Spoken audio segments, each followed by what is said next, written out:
Hello and welcome to True Crime ESL, True Crime Stories for English Learners. I'm your host, Nova Singh. In the video description, there's a link to a free document with vocabulary descriptions and a transcript for this episode that you can download. Can you find the 2 special phrases from the document in today's story? Don't forget to like the video and subscribe to the channel if you enjoy this podcast and want to hear more. Today, our story is about the Zodiac Killer.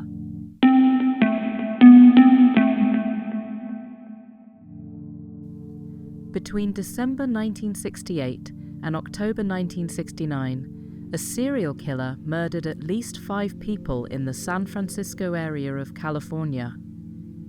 He also wrote lots of letters to newspapers, sometimes using a cipher or code. The investigations into the identity of this killer, who called himself the Zodiac, have never found out who he was. The Zodiac's killing spree began in December 1968. Teenagers David Faraday and Betty Lou Jensen were in a parked car on Lake Herman Road. A man approached the car and shot a gun at it. As David opened the door, he was shot in the head. Betty Lou tried to run away, but was shot in the back. Both teenagers died in the car park. Police couldn't find any motive or evidence for who had killed them. On the night of the 4th of July 1969, Darlene Ferrin and Mike Mageau were in the car park at Blue Rock Springs Park in California. A man walked towards their car, shining a torch at them. The couple thought he was a police officer, but the man suddenly started shooting at them. Darlene was shot in the neck, and Mike was seriously wounded. The shooter got in a car and drove away, but Mike had seen what he looked like. Some other people found Darlene and Mike not long after the attack, and they were taken to the hospital. Darlene died, but Mike survived and told police that their attacker was white, with a round face and brown hair. He was heavy-set and around 5 feet 8 inches, or 1.7 meters tall. Less than an hour after the shooting, a man called the police to say that he had committed the crime and that he had also killed the 2 teenagers in December. Like the first murder scene, there was no evidence or clue to the killer's identity left behind at the Blue Rock Springs Park. On the 31st of July 1969, 3 different newspapers received a letter from the killer. Each one contained a part of a coded message or cipher. The letters told the papers to print the cipher or more people would be killed. Each letter was signed with a symbol that looked like the crosshairs of a gun. It was also similar to the logo for the Zodiac watch company. The killer then started calling himself Zodiac. The cipher was cracked a few days later. It said that the killer was murdering people because it was fun, and he was collecting them as slaves for the afterlife. It didn't give any information about who he was. In September 1969, young couple Cecilia Shepard and Brian Hartnell were having a picnic at Lake Berryessa. A man walked up to them holding a gun. He had a black hood covering his face, and the Zodiac symbol was drawn on his shirt. He tied the couple's hands and then stabbed them both with a large knife. Cecilia was stabbed 10 times, and Brian was stabbed 6 times. The man then walked away and wrote the dates of the earlier attacks on their car door, along with his symbol. The couple was still alive when help arrived, but Cecilia died in hospital 2 days later. Brian Hartnell survived. The Zodiac telephoned the police again to claim credit for this attack. This time, the call was traced to a public telephone and some fingerprints were found. The Zodiac's last confirmed victim was taxi driver Paul Stein, who was murdered in October 1969. Stein was shot once in the head after giving a man a ride. Some people had seen the crime and called the police, but the description they gave was not passed on correctly.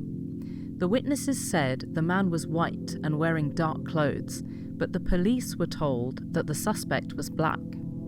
2 police officers saw a white man near the crime scene, but didn't question him.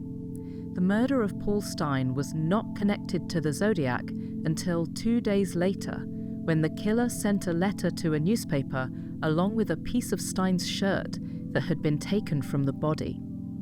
It was only then that the police officers realized they had seen the Zodiac on the night of the murder.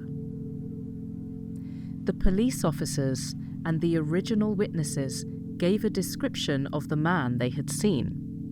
He was white, between 35 and 45 years old, and had been wearing glasses.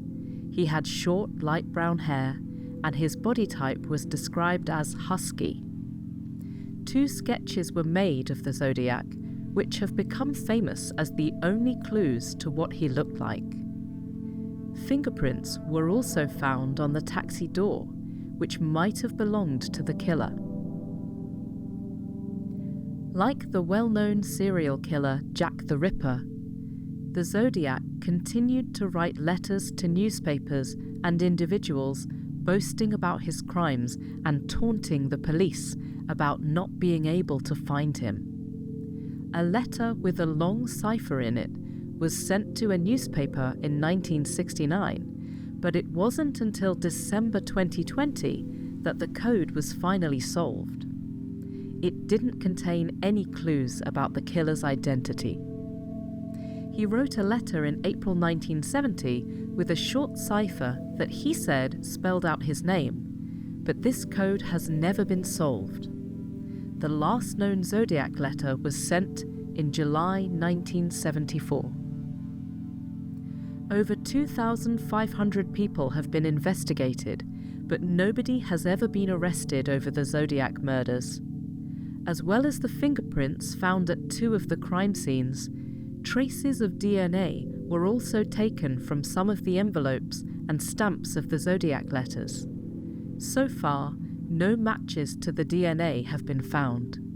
Even with advances in DNA technology, trying to match a suspect with only a small sample from many years ago is like trying to find a needle in a haystack. There have been a few suspects, but police have only ever named one man, Arthur Lee Allen. Surviving victim Mike Mageau also identified him as the Zodiac from a photograph. Allen died in 1992, but the evidence against him wasn't very strong, and his DNA and fingerprints didn't match those of the Zodiac. Mageau only saw the photograph in 1992, 23 years after he was attacked. Official investigators and members of the public have named other men who could have been the Zodiac, but none of them have had enough conclusive evidence against them. We know that the Zodiac killed 5 people and seriously wounded 2 others. Many people believe that his total number of victims was much higher. The Zodiac himself claimed that he killed 37 people. The attention around the Zodiac case meant that other people copied his name and killing style, making it more difficult to investigate the case. His story also inspired books and films, most notably David Fincher's successful film Zodiac, released in 2007.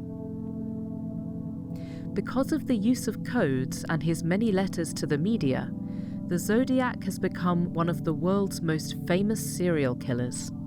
The case was made inactive by investigators in 2004, but many people are still trying to work out the identity of the mysterious murderer. Maybe one day the short cipher that the Zodiac said spelled out his name will be solved, and we will know once and for all who he really was. So that's all for today. Thanks for listening to True Crime ESL. Don't forget to like this video and subscribe to the channel if you enjoyed this podcast, and maybe tell a friend about it.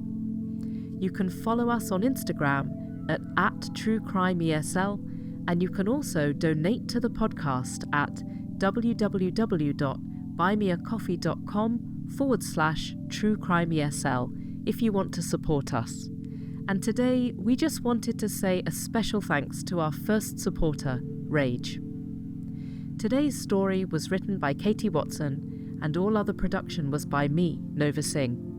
You can download our free document for vocabulary, a transcript of today's story, and our story sources.